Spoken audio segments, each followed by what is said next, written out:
¿Podemos continuar? A ver, vamos a continuar. Disculpen lo breve, pero si no, la hora no nos alcanza. Bueno, vamos a continuar viendo patología hipofisiaria. Esta es la hipófisis, está por acá. Si ustedes ven, parece un frejol, ¿no? Es pequeñita. Yo a los pacientes, cuando les voy a explicar sobre la patología que tienen y para que entiendan por qué les pedimos bastantes exámenes caros, porque lamentablemente en mi especialidad las hormonas son caras, ¿no? El tratamiento también. Eso limita mucho y hace de que nosotros seamos más clínicos. O sea, antes de estar seguro si tiene o no esta alteración, tengo que estar seguro, porque es caro realmente. Entonces, esta hipófisis es como si fuera el CPU de una computadora, ¿sí o no? Porque está conectado a todo, al mouse, está conectado a la impresora, está conectado al escáner, sea o no sea inalámbrico, ¿no? Entonces, los tumores en la hipófisis son comunes y son a veces el 15% de las neoplasias. Recuerden que de acuerdo al tamaño se clasifican en macro, cuando son más de 1 centímetro, y micro, cuando son menos. ¿Qué tan frecuente es un tumor en la hipófisis? Si nosotros en este momento nos haríamos una resonancia, todos nos hacemos una resonancia, vamos a ver de qué es frecuente, ¿eh? 10% de la población tiene algún pequeño tumor en la hipófisis. Es igual que la tiroides, ¿no? No quiere decir entonces que tengamos ya una enfermedad. En Europa encontraron que de cada 1000 personas que tienen tumores, uno de esos tumores sí tiene importancia clínica. Es importante entonces que ustedes recuerden cuál es la relación de la hipófisis. Acá está el seno cavernoso, vamos a tener acá la adenohipófisis, acá está el quiasma, este es el quiasma. Entonces los tumores muchas veces crecen hacia arriba y hacia atrás, comprimen el quiasma, ¿no? Acá está el tercer ventrículo, el tálamo, el hipotálamo que está por acá. Y entonces es importante cuando haya un tumor en la hipófisis saber hacia dónde van, la relación con el seno cavernoso. Miren, diferentes tipos de tumores, schwannomas, inflamaciones, fístulas que pueden aparecer a este lado, pero la patología tumoral propiamente está dentro de la hipófisis. Entonces es importante identificar cómo funciona la hipófisis y la silla turca, y eso es lo que se ve a través de las resonancias. En este gráfico van a ver ustedes, ya se han hecho estudios histológicos, y vean, la hipófisis se divide en dos lados, el lado derecho y el lado izquierdo. Aquí están las células que fabrican las hormonas. Estas células que fabrican la hormona de crecimiento están a nivel central. Los lactótropos que van a producir la prolactina están por acá. La ACTH aquí y la TSH por acá. Entonces, esas son las zonas ya histológicas. Claro, hay variantes, ¿no? Pero más o menos eso es lo que se muestra. Entonces, los tumores hemos visto que son funcionantes, no funcionantes. Hemos visto ya el prolactinoma como el principal tumor. Vamos a ver ahora tumores no funcionantes como los craneofaringiomas, que cuando son mayores de 1 centímetro se llaman macro y cuando son menores se llaman micro. Hemos visto también que la mayoría son tumores que producen hormonas.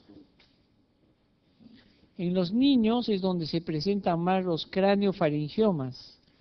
Entonces, una pregunta, ¿cuál es el tumor más importante en la hipófisis en los niños? Los craneofaringiomas. ¿Han visto cómo se presenta un craneofaringioma, no? A los 14 años con hipogonadismo, talla baja. Es raro que el diagnóstico se haga cuando son más jovencitos. Sin embargo, se podría hacer el diagnóstico más temprano. Los astrocitomas del nervio y quiasma óptico son neoplasias malignas, igual que los geriminomas. Y generalmente muchos de ellos terminan mal. Y entonces, ¿en quiénes se presentan con más frecuencia los tumores hipofisiarios? Este es un cuadro del doctor Barrios cuando trabajaba en ciencias neurológicas. Se encontró en 4 años de casuística que la mayoría de los tumores en la hipófisis se presentan entre los 20 y los 50 años. Aquí están casi el 70% del total de los tumores hipofisiarios.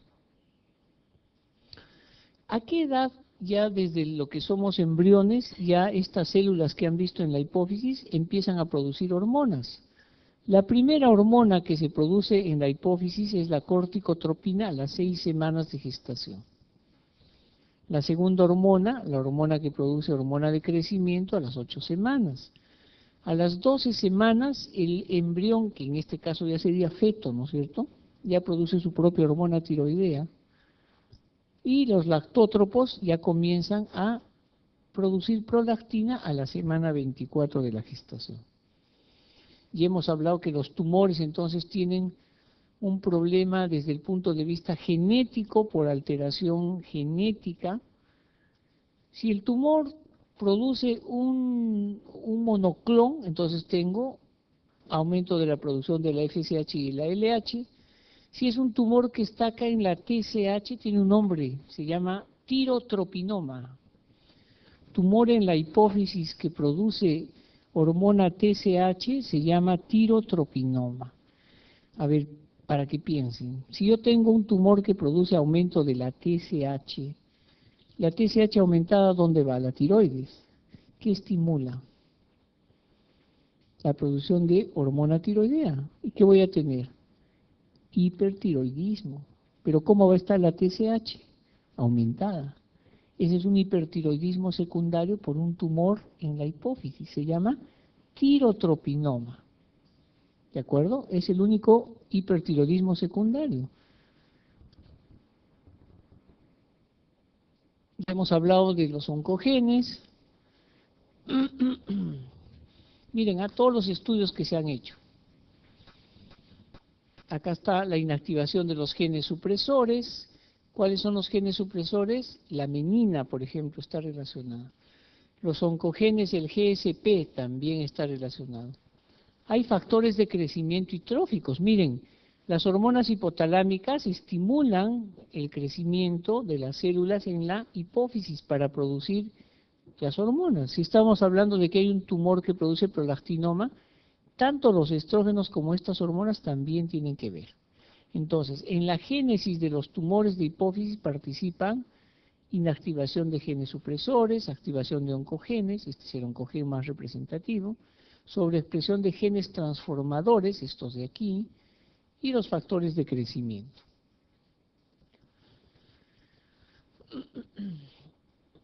Si yo tengo una mutación en alguno de estas células monoclonales, entonces voy a tener un adenoma no productor de hormonas. Si encima de esto hay otra mutación, esto se puede convertir en cáncer. ¿Qué tan frecuente es el cáncer de hipófisis? Es poco frecuente. Yo he visto solo 2 casos. Se presentaron como tumores no productores.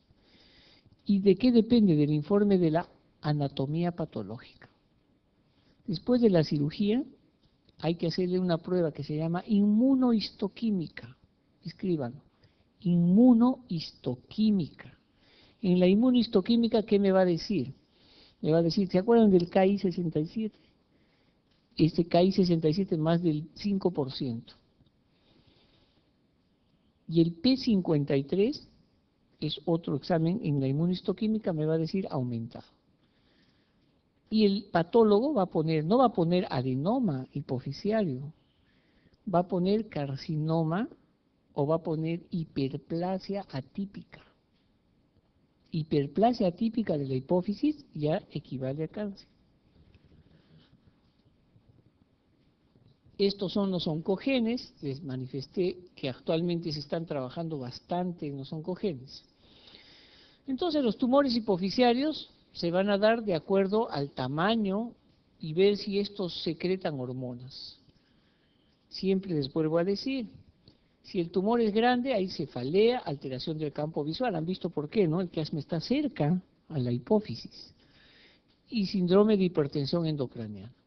Los craneofaringiomas que es más en niños, pero también se puede presentar en adultos, están dentro de la silla turca, pero también están por encima de la silla turca, incluso están fuera de la silla turca. Miren, 30% están hacia arriba comprimiendo el quiasma, 23% están en la parte media y se van hacia adelante.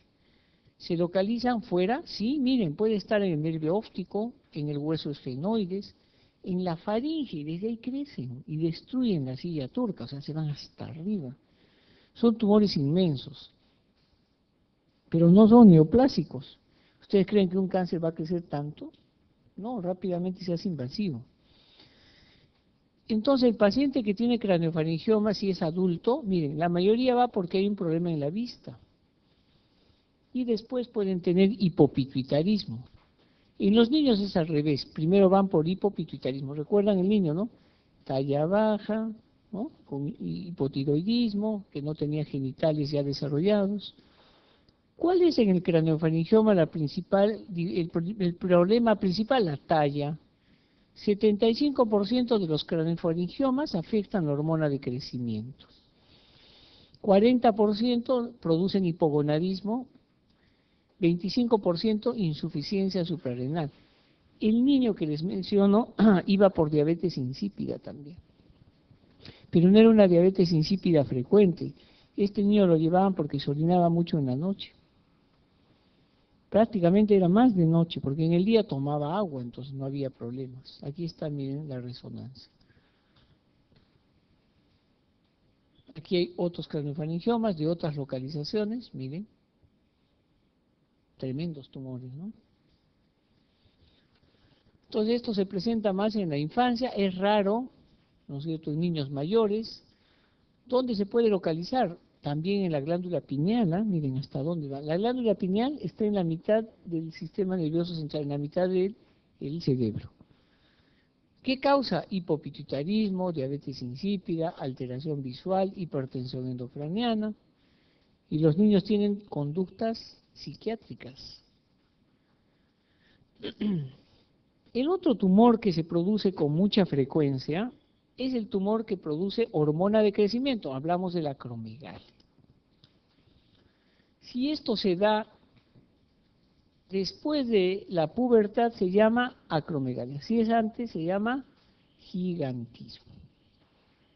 ¿Dónde está? Miren, a nivel internacional es la tercera causa de tumores. A nivel del Hospital 2 de Mayo es la segunda causa. ¿Por qué? Porque el servicio de neurocirugía es el servicio de referencia nacional en cirugías transesfenoidales de tumores hipoficiarios. Es donde más se opera hipófisis por ese tipo de procedimiento. Entonces hay pacientes que vienen de todo el Perú. Incluso otros hospitales nos derivan sus casos. Cayetano, Loaiza, Santa Rosa, ¿no? Ahora ya hay discípulos de los neurocirujanos. En el María Auxiliadora está el doctor Daza, ¿no?, que fue residente en el 12 de mayo. Ya operan en ciencias neurológicas, ¿no? Pero hasta hace años teníamos cualquier cantidad de pacientes con tumores hipoficiales. La casuística, yo tengo una casuística de acromegalia. Tengo 40 pacientes en seguimiento de los últimos 5 años. Entonces es una casuística importante porque se presentan 8 o 9 pacientes por año. En el Perú son 10 o 12 por año. Hay 40, ¿no?, en el hospital. O sea, yo creo que es una casuística importante. Estamos ya después de 5 años de recolectar ya para hacer una publicación, ¿no? ¿Cómo están los pacientes? Lo malo, van a ver ustedes, es que muchos no se han curado. No pueden recibir tratamiento por lo costoso que es, entonces tienen que ir muchos a radioterapia. ¿Por qué se produce? Ya hemos visto, es lo mismo, la misma teoría, solo que aquí es donde están las hormonas que van a producir la hormona de crecimiento. Hay una mutación a este nivel. Miren, la mortalidad es de 3 a 6 veces más en la población general. ¿De qué se mueren los pacientes con acromegalia? Yo tengo un paciente con acromegalia, pues no le doy tratamiento nada, de problemas cardiovasculares. Les dan infarto o accidentes cerebrovasculares, o se vuelven diabéticos, empeora el cuadro. ¿Cuánto tiempo demora esta señora en haberse diagnosticado? Miren, ha venido así, cuando en realidad era así. más o menos 10 años, ¿no? Es el tiempo promedio. En el Perú hay datos, el doctor Delgado Butrón en Arequipa ha dicho que la mayoría de los pacientes, él ha hecho una casuística en Arequipa, tienen 30 años para arriba. El doctor Guerra García dijo, más vienen de la sierra, hay más pacientes con acromegalia en la sierra. ¿Tendrá que ver la altura? No sabemos, ¿no? Pero hay estudios hechos en Centroamérica donde no ven esa casuística. Nicaragua, Cuba, México, Costa Rica, que están en el Caribe, tienen la misma población. Entonces, un poco difícil, ¿no? Por ahí que el paciente de la sierra tiene un aumento en la producción de hormonas de crecimiento por la altura, pero no se sabe. Pero en el país se ven más casos en la sierra que en la costa. En los hospitales nacionales la prevalencia no se sabe. El doctor del hospital Almenara, ¿cómo se apellida el doctor? Se me fue. Está haciendo una casuística, entonces vamos a hacer una casuística nacional, el seguro con el Ministerio de Salud. Miren, en Chiclayo, el doctor Monjoy también ha estado viendo pacientes con acromegalia, 25, 21 pacientes para el 2006, el 2007 ya eran 12 pacientes más. Si ustedes suman, en los últimos 3 o 4 años aquí había bastantes pacientes. Muy bien, entonces, ¿por qué es importante esto de la hormona de crecimiento? Este es el FIG baja, para que vean. Hormona que estimula la hormona liberadora en la hipófisis, y acá está el tumor. Este es el tumor que produce la hormona de crecimiento. ¿Qué habíamos dicho? Cuando hay un exceso de hormona de crecimiento, se produce también la IGF-1, ¿verdad? La IGF-1 debe ser feedback negativo, ¿sí o no? Cuando hay un tumor, no le hace caso, se ríe del feedback, y el tumor sigue produciendo hormona de crecimiento. Esto se llama acromegalia porque está en la hipófisis. ¿Podrá haber un tumor que produzca hormona de crecimiento fuera del eje? Sí. Este de acá, por eso se llama ectópico, extra hipopituitárico. Miren, puede haber fuera y produce un tumor que estimula y produce acromegalia, pero no está en la hipófisis. La mayoría está dentro de la hipófisis. Miren, 98% de los casos son tumores en la hipófisis. 30% pueden estar fuera. Nosotros hemos tenido casos aquí en la fosa del esfenoides. Es raro, pero hemos tenido casos así. Ya hemos visto y hemos revisado qué hace la hormona de crecimiento. Hemos visto que el FILBA se pierde. Para el diagnóstico tengo que dosar hormona de crecimiento e IGF-1. Para eso hay que primero sospechar clínicamente. Todos han visto pacientes acromegálicos en foto, ¿no es cierto? ¿Alguno ha visto en vivo pacientes con acromegalia? ¿En vuestra práctica en algún momento se han cruzado con un paciente así? ¿No? Es que es raro, pues no es frecuente. ¿Cuál es lo característico? La facies, ¿no es cierto? Facies acromegálica. Eso es lo más frecuente. Miren, esta es una diapositiva de la Clínica Mayo, la Clínica Mayo en Estados Unidos, donde tiene la mayor casuística. El 100% de los pacientes ya tienen alteración de la cara. Sudoración o dolor de cabeza, alteraciones menstruales, dolores articulares, síndrome de túnel carpiano, hipertensión arterial, defectos en el campo visual, ¿no? Miren, este es un paciente cusqueño, como se pone gruesa la cabeza, las manos, estas manos son en salchicha, ¿no es cierto? ¿Han visto la salchicha? Bien, crecimiento de la región tenar, hipotenar, los pies también. Este señor calza 49, a los 18 calzaba 42, miren, 20 años de acromegálico. Miren esta almohadilla, ¿no?, en la planta de los pies. Y su radiografía, se supone que la silla turca es chiquita, pero este es un sofá, ¿no?, ni siquiera sillón, miren. Ha destruido totalmente la silla turca. En la resonancia se ve también, este es el caso del paciente que les digo, que la hipófisis está bien, ¿ah? Miren, el tumor está en el seno esfenoidal, acá está el tumor. Es un ectópico, porque la silla turca se destruyó, pero no porque el tumor haya nacido ahí, sino ha nacido acá y se ha venido para la hipófisis. ¿Ya? Es un caso ectópico de acromegalia. Muy bien, entonces para acromegalia, ¿qué se debe hacer? Sospechar. ¿Cuándo sospecha? Cuando el paciente tiene la clínica. Pero ojo, ¿se acuerdan que les he hablado de la apoplejía? ¿Se acuerdan de la apoplejía? Tumores de la hipófisis que pueden producir sangrado. Estos pacientes de acromegalia hacen apoplejía. Entonces, ¿qué van a ver ustedes? Solo la cara de acromegálico. Y ya no va a tener síntomas. Entonces, desde el punto de vista de laboratorio y clínico, hay 5 parámetros que son importantes, que nos van a hablar de actividad. ¿Qué quiere decir? Que el tumor está produciendo hormona y son síntomas clínicos. Uno de los siguientes. Primero, dolor de cabeza o cefalea. En segundo lugar, que tengan hipercrifnia, así se llama. Hipercrifnia. No está por acá escrito. ¿Qué cosa es la hipercrifnia? La hipercrifnia se escribe hiper, C-R-I, la letra P, N-I-A. Hipercrifnia. Es un tipo de grasa en la nariz, como un seborrea, pero en la nariz. ¿Ya? Eso se describe. Hipercrifnia, dolores, cefalea, dolores articulares o síndrome de túnel carpiano, hipertensión arterial e hiperglicemia o diabetes. Cualquiera de esos nos está hablando de que hay actividad del tumor y está produciendo hormona. ¿De acuerdo? Cualquiera de esos. ¿Qué hacemos entonces? Este es un consenso que se trabajó junto con los del seguro en el 2008 y es el que se mantiene. En la última reunión que se tuvo en el 2011 no se ha modificado. Es el consenso peruano del manejo y diagnóstico de acromegalia. Primero, si yo tengo un paciente con toda la clínica, lo primero que tengo que medirle es la hormona de crecimiento.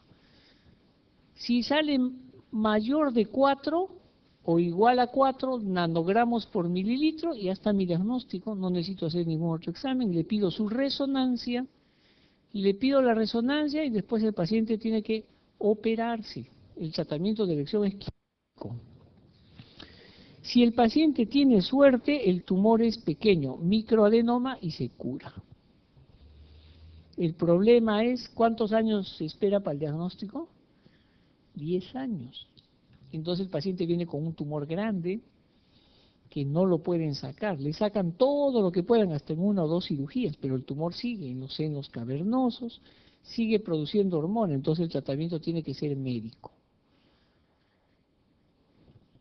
Pero ¿qué pasa si yo tengo acromegalia en un paciente, pero le tomo y sale menos de 0.4? Le pregunto, ¿tiene dolor de cabeza? No. La presión normal, la glucosa normal. Dolores articulares no hay, pero yo lo veo y está acromegálico. ¿Qué ha pasado? Probablemente ha tenido apoplejía. O sea, el tumor solito se necrosó, le dio su infarto al tumor y ahí quedó. ¿Se trata? No. ¿Qué hay que hacer? Evaluar si tiene hipopituitarismo, ¿no? ¿Qué le pedimos? Las otras hormonas, TSH, T4 libre, etcétera, etcétera. Entonces el tratamiento es primero cirugía, hay que operar el tumor. De los 40 casos que les menciono, ¿cuántos han tenido un microadenoma? 6. 34 eran macroadenomas. Muchos de estos pacientes con microadenomas, cuando les operaron, ya se normalizó la hormona de crecimiento y les hago seguimiento a los pacientes y están bien. Los que tienen tumores grandes, macroadenomas, lamentablemente siguen produciendo hormona de crecimiento. ¿Tienen riesgo a qué? Cánceres de colon, de tiroides. ¿Riesgo a qué? A hipertensión arterial, hipertrofia del ventrículo izquierdo con insuficiencia cardíaca, DCB, dislipidemia, apnea del sueño, problemas respiratorios. Ese es el problema de los acromegálicos que no se han podido solucionar con la cirugía porque son tumores tan grandes. ¿Cuál es el tratamiento? Si es que en el examen de la hormona de crecimiento o la IGF-1 les dosamos prolactina y tenían positivo, eran tumores mixtos, producían ambas cosas, responder a la cabergolina el 30%, y la cabergolina baja el tamaño y la secreción. Si no, ¿se acuerdan quién es el que inhibe la hormona de crecimiento? La somatostatina. ¿Cuánto cuesta este medicamento? 5.000 soles. ¿Cuánto tiempo hay que ponerle? De por vida, una inyección mensual. ¿Quién tiene plata para gastar 5.000 soles mensuales? Ese es el problema. ¿Cuándo digo yo de que este paciente ya se curó? Miren, estos son los criterios para decir que se curó. Aquellos que tenían microadenoma operados. Se normalizó la hormona de crecimiento y en ayunas estuvo menos de 2.5. Un criterio. Segundo criterio, le hago el test de tolerancia a la glucosa, este que se hace para diagnosticar diabetes. Y después de 1 hora, la hormona de crecimiento debe salir menos de 1 nanogramo. Y la IGF-1, ¿se acuerdan? La somatomedina, me tiene que decir el resultado. Está normal para la edad y el género de este paciente. Son cuadros diferentes. Basta con que este esté normal, estos 3 para asegurarme, entonces el paciente está curado. La cabergolina les dije que se utiliza en los pacientes que tienen prolactina y hormona de crecimiento. Estos son metaanálisis, estudios prospectivos, en 237 pacientes, casi 1 año. Si no responden, radioterapia. La radioterapia, después del tratamiento a los 2 años, después del tratamiento, ¿yo le puedo dar radioterapia? Sí. Pero ¿cuál es el problema de la radioterapia? ¿Se acuerdan una causa de hipopituitarismo? La radiación, pues. ¿Va a la hipófisis? ¿Acaso va a ir justo a las células nada más que producen hormona de crecimiento? No, te va a ir a todo. ¿Pero te va a controlar la acromegalia? Sí. ¿Pero a costa de qué? Del hipopituitarismo, que es de por vida. ¿Pero disminuye la hormona? Sí, en 2 años, 50%. Y en un 75% a los 5 años, pero hay que esperar 5 años. El problema está en que lamentablemente hay hipopituitarismo. Pero miren, 20 años más tarde las concentraciones disminuyen 20% por año. ¿Se puede normalizar? Sí, en el 60% de los pacientes a los 10 años. Por eso es que a los pacientes yo los tengo en seguimiento, o sea, todavía no puedo informar nada, porque imagínense, son 10 años de seguimiento que hay que hacer. ¿Qué es el síndrome de ovario poliquístico? Habrán escuchado hablar, ¿no? El síndrome de ovario poliquístico está catalogado como una enfermedad en la fisiopatología de la hipófisis y del hipotálamo, aunque no lo crean. La fisiopatología es múltiple, pero dentro de la fisiopatología hay una alteración en la producción de la FSH-LH. ¿Cuál se produce en la menstruación primero, la FSH o la LH? La FSH. En el síndrome de ovario poliquístico se invierte. Aumenta la LH. Si aumenta la LH, ¿qué no va a haber? Estrógeno. Si no hay estrógeno, el óvulo no madura y se vuelve quiste y la mujer no regla. ¿De acuerdo? Entonces, es un desorden endocrinológico más frecuente en mujeres jóvenes, en edad reproductiva. Y miren la prevalencia, del 5 al 10%. ¿Cuál es el inconveniente? Bueno, pues tengo el ovario poliquístico, ¿y qué? El problema es que el 75% de las mujeres no pueden embarazarse, no pueden tener hijos. Claro, para aquella mujer que no quiere tener hijos está bien, ¿no? Pero la mayoría de mujeres viene por fertilidad. Pero miren, no solamente es el problema en una raza. Este autor, Aziz, ha hecho un estudio en diferentes tipos de mujeres en Estados Unidos. Caucásicas, 4%. Pero miren, ¿dónde estamos acá los hispanos? En mujeres hispanas o latinas, 13%.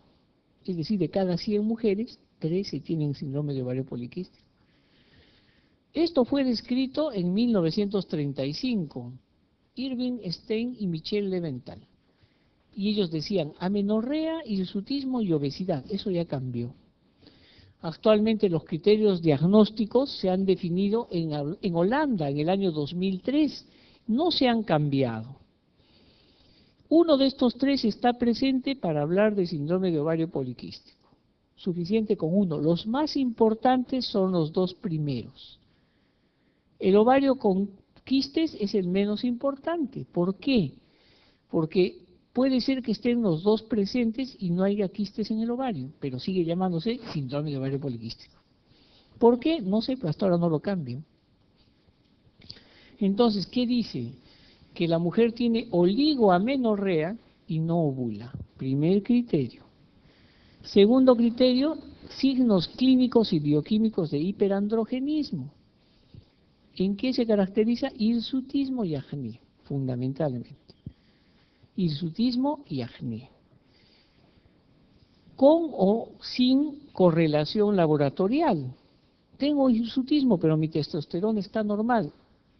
No importa, la clínica es la que manda, porque si tienes hirsutismo es lo que ha quedado como secuela, porque la testosterona estimuló tus folículos pilosos.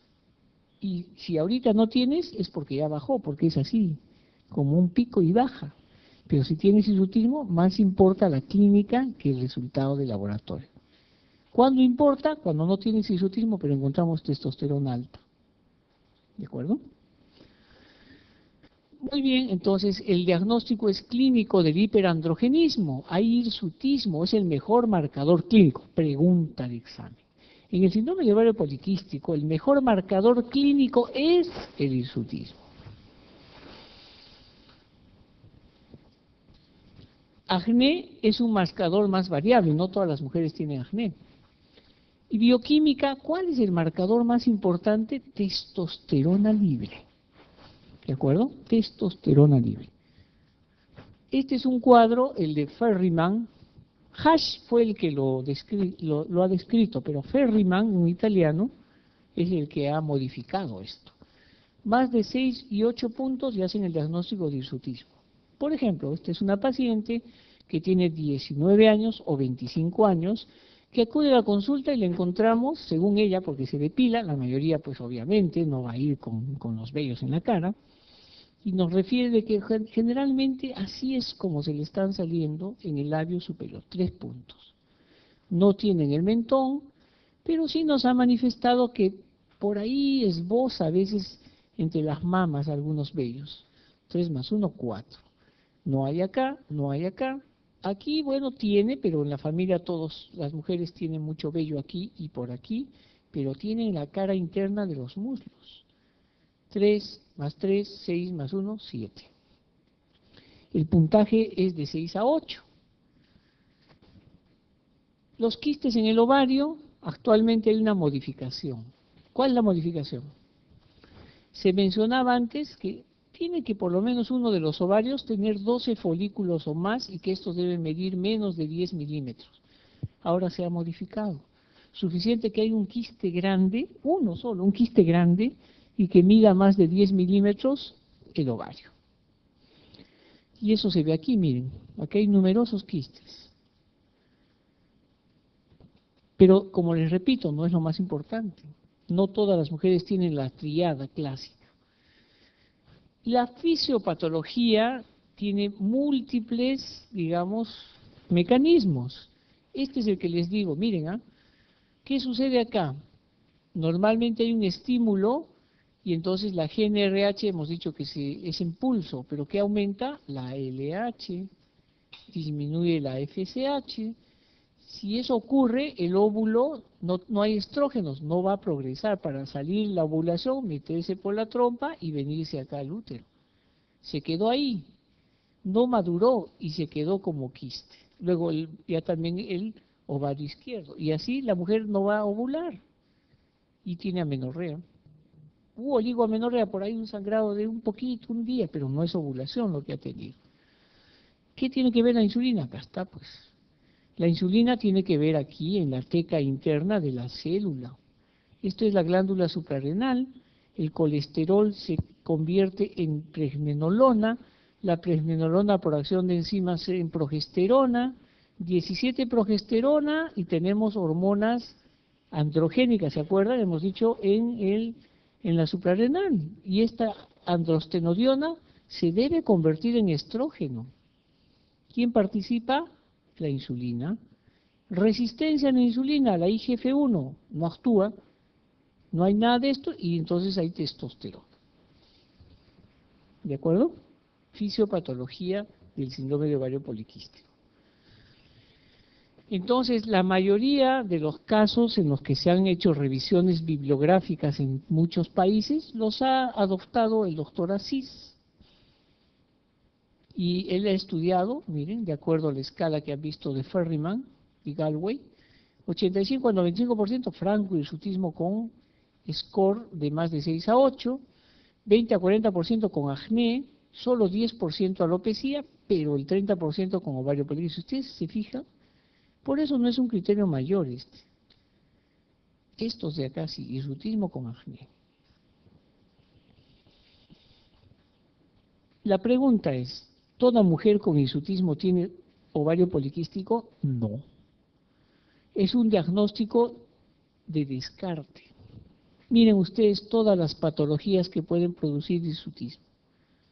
Hiperplasia suprarrenal no clásica, un problema enzimático por el cual no se va a producir una hormona, que es la hormona denominada 21-hidroxilasa, por consiguiente aumenta la 17-hidroxiprogesterona y testosterona y androstenodiona.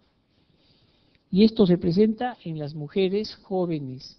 Eso se llama la no clásica, porque la clásica debutan con ¿qué? Crisis suprarrenal. ¿Es importante el ovario poliquístico? Sí, porque eso causa resistencia a la insulina y lleva a la obesidad y a la diabetes a las pacientes que tienen antecedentes familiares. Entonces, la mujer con ovario poliquístico tiene anovulación, hirsutismo, acné, síndrome metabólico, y miren el riesgo, diabetes, hipertensión y enfermedad cardiovascular. Hay fenotipos, hay mujeres jóvenes y mujeres obesas, pero también hay mujeres delgadas que tienen ovario poliquístico. ¿Y pueden hacer diabetes? Sí. Y si están mucho tiempo sin reglar, ¿qué les va a pasar? Cáncer de cuello de útero. Entonces, el síndrome de ovario poliquístico hay que verlo desde el punto de vista dermatológico, y muchas van a la consulta porque están con acné, tienen hirsutismo, pero en el fondo es la punta del iceberg, porque pueden tener hemorragias disfuncionales, hiperplasia o cáncer endometrial. No es de la noche a la mañana, eso es con el síndrome metabólico, resistencia a la insulina, diabetes y la mayoría con problemas de depresión, autoestima, ansiedad. Va a llevar a infertilidad. ¿Cómo tratamos? Dieta y ejercicio es clave. La mujer con ovario poliquístico cree que le dan su metformina y con eso se soluciona el problema, o le dan el Dixi, ¿no? Y ya está. O le dan anticonceptivos y se acabó el problema, ¿no? Eso es paliativo. Se ha visto en estudios que el ejercicio y la dieta en mujeres que tienen por lo menos el síndrome de ovario poliquístico y tienen resistencia a la insulina, mejora el tratamiento de la dieta. ¿Qué le podemos dar para mejorar el hirsutismo, que es lo que más les lleva a la consulta y que no arreglan? Obviamente, estrógenos, pues sí o no, si dejan de producir estrógenos. Se da entonces estrógenos con progesterona y mejora el hirsutismo y también ya la mujer puede ovular. Entonces, es el tratamiento de elección. Pero también podemos dar antiandrogénicos. El tratamiento con progestágenos. El Finisteri y la frutamina, este es un estudio de 12 meses, se ha visto que ambas drogas son efectivas para lo que es el hirsutismo, porque a veces no solo dándole los anticonceptivos ya no tienen el hirsutismo. Entonces, estos antiandrógenos, también puedo darle el clomifeno. ¿Y qué hay entonces con la metformina, famosa metformina, ¿no? Todo el mundo, metformina, todas las pacientes con ovario poliquístico. ¿Funciona o no funciona?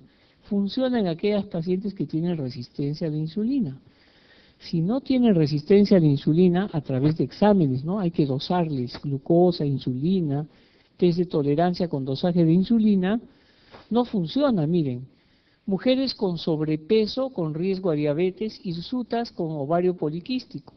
A un grupo, 1500 calorías con dieta. El otro grupo, bueno, si querían hacían dieta, si no, no, pero les daban su metformina. Eso sí, tenían que cumplir. Miren, después de 4 meses, la baja de peso por la dieta fue más efectiva en mejorar la hiperinsulinemia y el hirsutismo que la metformina. Entonces es importante el mensaje que ustedes pueden dar. Entonces el síndrome de ovario poliquístico, ¿qué va a dar? Hipogonadismo. Este hipogonadismo femenino va a hacer de que este eje que lo hemos revisado ya hasta el cansancio no se dé. ¿Cuál es el diagnóstico entonces del hipogonadismo? Después de hacer una evaluación en la mujer mediante estas pruebas, ya no hay regla, la mujer no tiene menstruación. Entonces cesa toda esa función. Entonces yo defino alteración en la producción de estrógeno, progesterona y alteración del ciclo menstrual. Si el hipogonadismo se da antes de la pubertad, hipogonadismo prepuberal, probablemente la mujer no va a arreglar, eso se llama menorrea primaria. ¿Qué es la menorrea primaria? Que no tuvo menarquia, ¿de acuerdo? Si se da después, se dice amenorrea postpuberal, y eso se llama amenorrea secundaria. ¿Qué quiere decir? Que ya menstruó alguna vez. No se confundan el hipogonadismo primario del hipogonadismo secundario.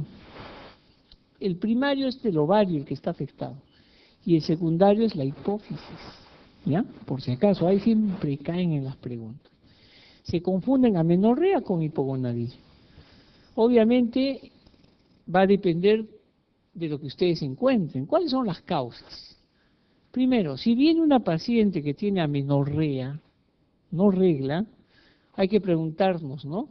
¿Esto será anatómico o será funcional?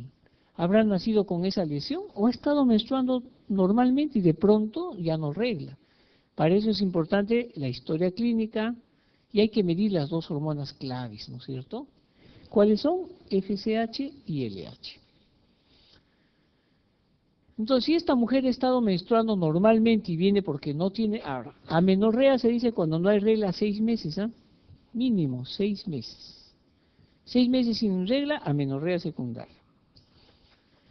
Le pido entonces FSH y LH y ambas están bajas. Si ambas están bajas se llama hipogonadismo hipogonadotrópico. Cuando vean el término hipogonadotrópico, piensen en el hipotálamo o la hipófisis. ¿De acuerdo? Por eso dice hipotálamo, hipófisis. O sea, la lesión está arriba. Cuando diga hipergonadotrópico, piensen en el ovario o en el síndrome de ovario poliquístico. A veces el problema está en el ovario poliquístico. Muy bien. Si el problema es antes de la pubertad, la paciente va a llegar con amenorrea primaria. Nunca tuvo su primera menstruación. 2. ¿Cuántos años tiene esta chica? 18 años. Oiga, pero a los 16 ya debió menstruar. ¿Tiene mama o no tiene mama? La mama en el Tanner 3 o más, ¿no es cierto? No ha desarrollado. Oiga, pero hasta los 14 años se esperaba. Después ya es un problema de hipogonadismo, algo está pasando. Puede ser funcional u orgánico. Si tiene caracteres sexuales secundarios, o sea, tiene mama, pero probablemente no regla, el Tanner nos dice que la mama es un Tanner 4, vello púbico normal, algo pasa, de repente está en el útero o la vagina, ¿por qué no regla? Si está normal. O es ahora, si no tiene caracteres sexuales, no hay mama, no hay vello púbico, entonces el problema está hipotalámico. ¿Cuáles son las causas entonces ováricas? Recuerden, hipergonadotrópico ovárico, insuficiencia ovárica. Cuando hagan la parte de tiroiditis autoinmune de Hashimoto, van a ver ustedes que son anticuerpos que atacan a las células de la tiroides y dejan de fabricar hormona tiroidea. Se asocia con una enfermedad que se llama oforitis autoinmune, por si acaso. Oforitis autoinmune. ¿En qué consiste? Que la mujer hace menopausia prematura. ¿Cuántos años tiene usted? 28. ¿Por qué viene? Me ha mandado el ginecólogo porque tengo menopausia precoz. Que tiene 28 años. Usted debería hacer menopausia. ¿Su mamá a qué edad? 50 años. Pero tengo una hermana que tiene Hashimoto. Ah, hay problema autoinmune. La mujer generalmente tuvo una pubertad normal, menstruó regularmente, pero de pronto hay bochornos, irregularidad menstrual y amenorrea. Le pedimos cómo está su FSH y está alta. O sea, la hipófisis está bien, el problema es el ovario, no está respondiendo a la FSH el ovario, no fabrica estrógeno. Otra causa es el síndrome de Turner. ¿Han visto pacientes con Turner? ¿Qué pasa con el síndrome de Turner? No tiene ovarios, pues. Si no tiene ovarios, ¿qué no va a haber? Estrógenos. Si no hay estrógenos, no hay mama. Pero ojo, hay variantes, hay mosaicos, que incluso se embarazan, ¿eh? Hemos tenido casos de embarazo en un Turner mosaico. Pero es Turner sí tiene su cariotipo. Y otras enfermedades autoinmunes que ya hemos visto. Esta es la oforitis autoinmune. ¿Cómo se hace el diagnóstico? Se pide anticuerpos contra las células ováricas. La orden va así: anticuerpos contra las células ováricas. Es un dosaje de sangre. Sale positivo y hasta el diagnóstico. En el síndrome de Turner, ¿qué cosa hay en el síndrome de Turner? Características, pues miren, ¿qué características tiene? Talla baja, y se supone que el Turner, la mujer, ¿qué debe tener? X, ¿sí o no? El Turner tiene X0, o sea, no tiene otra X, menos lo que es la Y. La paciente tiene talla baja, hipertelotismo, implantación baja de los oídos, cubitovalgos, ausencia del cuarto metacarpiano, ¿sabes? Y talla recontra baja, vienen 1,36 m, 1,30 m. Entonces, ¿en qué consiste en la menorrea primaria? Si viene toda paciente que nunca ha menstruado, lo primero que debemos hacer es dosar su FSH. Si la FSH está alta, entonces algo pasa en el ovario, porque la hipófisis está bien. Si tiene síntomas de ser Turner, le pedimos cariotipo y hasta el diagnóstico. Pero si no tiene síntomas de ser un Turner, de todas maneras hay que pensar en un mosaico. Si está negativo el cariotipo y nos dicen XX, entonces anticuerpos contra las células ováricas, porque por ahí nos dijeron que tenían familiares con hipotiroidismo. Pero si la FSH está normal o está baja, yo tengo que preguntarme, ¿pero produce estrógenos o no? Le pido estrógenos. Si el estrógeno está normal, entonces la FSH está normal porque sí produce el ovario estrógenos. Entonces, ¿por qué no regla? De repente hay un problema en el útero, le pido una ecografía. Y en la ecografía, si hay útero, oiga, pero he visto tabiques en la vagina. Le hago una buena historia y me dice, sí, tuve tuberculosis, yo cuando tenía 14 años. La tuberculosis salió del pulmón y se fue a la vagina y produjo tabiques. Entonces sí está arreglando, lo que pasa es que no sale por el útero, sino se pone en el tabique y ahí se reabsorbe la menstruación. Pero si en la ecografía dice que el útero es anormal, tiene la mitad del útero, entonces nunca va a salir la menstruación. ¿Cómo se llama ese síndrome? Rokitansky. Es un síndrome genético. ¿Qué es el síndrome de Rokitansky? El síndrome de Rokitansky es malformación del útero, y eso es la causa de amenorrea primaria en una paciente con desarrollo de mamas, vello púbico normal. Pero si la FSH está baja y no hay estrógeno, entonces el problema está ¿dónde? Arriba, en la hipófisis o el hipotálamo, y hay que pensar en todo esto. Hipopituitarismo, lo que hemos visto, pues tumores, etcétera, etcétera. ¿Qué pasa en la mujer que ha estado normando normalmente está menstruando y de pronto ya no regla. Lo primero, se embarazó, pues sí o no. Hay que descartar gestación. A la mujer le pregunta, ¿se embarazó? ¿Está segura? No, no sé, no, creo que no. No, doctor, no, para nada. O de repente, ¿habrá fallado el método? Menopausia, otra causa, ¿no? Menopausia precoz, amenorrea hipotalámica. Mujeres que están estresadas, que hacen ejercicio, las ejecutivas, las que se preocupan por el peso y están todo el día en el gimnasio, hacen amenorrea hipotalámica. No es que estén mal, simplemente no sacan GnRH, entonces no hay FSH-LH. La prolactina, recuerden. Y la otra causa es el ovario poliquístico también. ¿Qué hay que hacer si es amenorrea secundaria? Descartar embarazo. Pedirle su test, ¿no? Pregnosticón. Si es negativo, no está embarazada, le damos progesterona para que regle. Y después recién, si regla, le pedimos LH para ver cómo está en la hipófisis.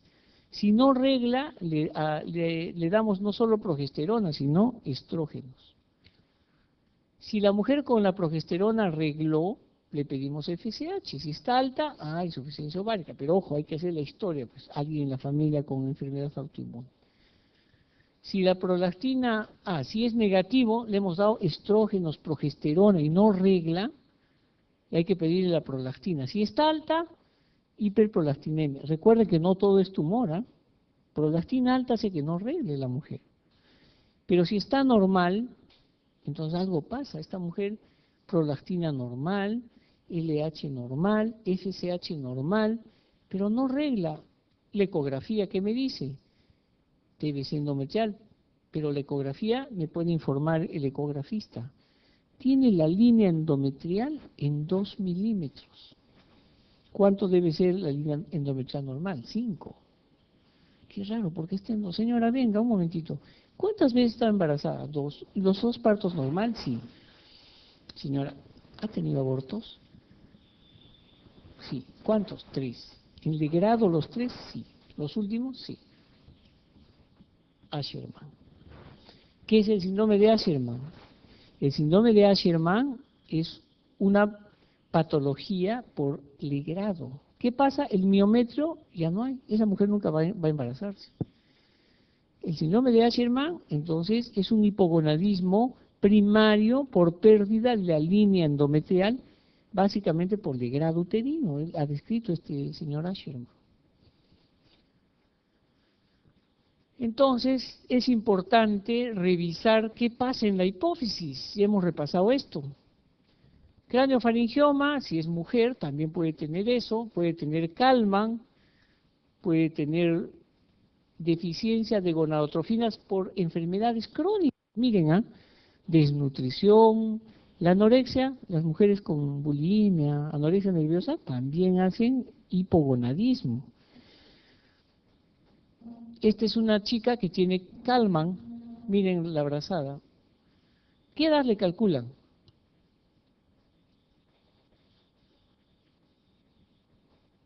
Tiene 28 años. ¿Tiene mama? Sí, porque le han puesto estrógenos. ¿Es infantilismo, sí o no? No, miren, tiene cara infantil. Aspecto eunucoide, más brazada que talla, y mutación del gen CAL. Ella no huele, tiene anosmia. Muy bien. ¿Cómo tratamos el hipogonadismo en la mujer? Depende de la causa. Primero, hay que darle de todas maneras, si es secundario, o sea, tumores en la hipófisis, hay que darle cirugía para ver si se recupera. Si es un prolactinoma, le daremos la cabergolina y solito la mujer vuelve a menstruar. Si la han operado y tiene un tumor y ya no produce FSH-LH, hay que darle estrógenos. Por eso, secundario y terciario, estrógenos más progesterona. Si es primario, también lo mismo, pero depende. Si nunca arregló como el Kallmann, hay que darle estrógeno 6 meses. La que tiene Kallmann tiene útero y ovario, solo que son infantiles. Entonces hay que hacerlos madurar dándoles estrógeno 6 meses. Y después progesterona con estrógenos. Estos son los estrógenos que se utilizan, hay combinaciones. Aquí están los progestágenos. ¿Qué pasa en el varón? Ya hemos revisado el eje, ¿no? Hasta la saciedad. Miren, la testosterona se produce en las células de Leydig. Hemos dicho que la aromatasa hace que la testosterona se convierta en estradiol. ¿En el varón hay estradiol? Claro. En la mujer hay más estradiol que testosterona. En el ovario también se produce la testosterona en la mujer. En el varón, ¿cuál es el estrógeno más potente? Dehidrotestosterona. La dehidrotestosterona da el vello facial, el acné, estimula la próstata en el varón, y la testosterona per se, masa muscular, crecimiento esquelético, espermatogénesis. Entonces en el varón hay que evaluar igual que en la mujer. Tanner 1, infantilismo, no hay crecimiento del testículo, el pene normal, no hay vello púbico. Desarrollo normal, Tanner 4, Tanner 5. ¿Qué es el hipogonadismo? Que el varón o no tiene testosterona o no forma espermatozoides. Uno de los dos puede estar alterado, puede ser que sí produzca testosterona, pero no tenga espermatozoides. Nombre de esa enfermedad, Klinefelter, síndrome de Klinefelter. No produce espermatozoides, pero sí testosterona, sobre todo los mosaicos. Antes de la pubertad, prepuberal, después de la pubertad, pospuberal. ¿Y cómo nos damos cuenta que el paciente varón tiene hipogonadismo? Obvio, no tiene líbido, o sea, apetito sexual, se fatiga, tiene la ambición y la agresividad disminuye. El varón por naturaleza, el sexo masculino, el género mejor dicho, es agresivo por la testosterona en exceso. O sea, cuando digan esto es hormonal, es hormonal. Tiene su razón de ser. Miren, el afecto y la concentración disminuido. La testosterona también tiene que ver con el afecto y la concentración en el varón. La masa y la fuerza muscular disminuida. El hábito ginecoide. Osteoporosis, sí, la osteoporosis, porque el estrógeno y la testosterona controlan el calcio en el hueso. Baja la barba y el vello corporal. ¿Usted se afeita todos los días? Sí, pero desde hace 2 años, cada 3 días, algo pasa, no tengo barba. Entonces es importante la anamnesis, dosar la testosterona. Valores normales de 3 a 8, por si acaso, nanogramos por mililitro. Menos de 3, testosterona baja. Ojo, antes de las 8 de la mañana, porque después baja. Y ahí, antes está elevada. Y después le doso gonadotropinas. ¿Por qué? Porque tengo que ver si es arriba. Si es en la hipófisis, ¿cómo estarán las gonadotropinas? Normal o bajo, con testosterona baja. Si es en el testículo, están altas, ¿ya? O sea, FSH, LH en el varón aumenta. Al nacer tienen Klinefelter, tienen criptorquidia. La otra vez, bueno, hace 2 años, un niño que venía de la sierra tenía criptorquidia y no le han hecho operar. Esos testículos ya se perdieron, ya se fibrosaron, ya no va a tener hijos. Síndrome de Noonan es el Turner en varones, distrofia muscular, hacen un problema en el testículo, esto es congénito, anemia falciforme, síndrome de Kallmann, ya hemos visto el Kallmann, adquirido, mala suerte, un accidente, perdieron los 2 testículos, un perro que les arranca a los niños pequeños. Autoinmunidad, así como hay anticuerpos contra las células ováricas, anticuerpos contra las células testiculares. La quimioterapia, la radioterapia o la mayoría, a ver, ¿qué otros pacientes tenemos que tienen hipogonadismo? Estos que trabajan en rayos X. No, ya, ¿para qué me protejo? Si ya yo no voy a tener hijos. Y ni siquiera se protegen. Hemos tenido casos de trabajadores, ¿ah? A los 60 años va a consultar porque había tenido una nueva pareja y que quería tener hijos. Yo te he visto toda la vida que la radiografía ibas ni te protegías. Ya lo sentimos, ya no tiene posibilidad de tener hijos. Los que trabajan con baterías, todo lo que es sustancias corrosivas, radioactivas. Ya no hablamos de la castración, ¿no? Antes, ustedes saben, en Roma, los eunucos, ¿no? Todas las esposas del emperador tenían pues su corte de eunucos. ¿Qué hacían? Le sacaban los testículos para que no las toquen pues a las esposas de los emperadores. El eunuco moría por la esposa del emperador. Como era eunuco, nunca tenían líbido. Y ese era eran los vigilantes de las esposas de los emperadores. Otra causa, enfermedades crónicas, miren, hemocromatosis, diabetes, también produce hipogonadismo, traumas, enfermedades severas, cirrosis, uremia, malnutrición, SIDA. Estas enfermedades que hacen que no se produzca testosterona, opiáceos, ¿ah? Todos los pacientes que les gusta volar gratis. Anorexia nerviosa, el estrés severo también.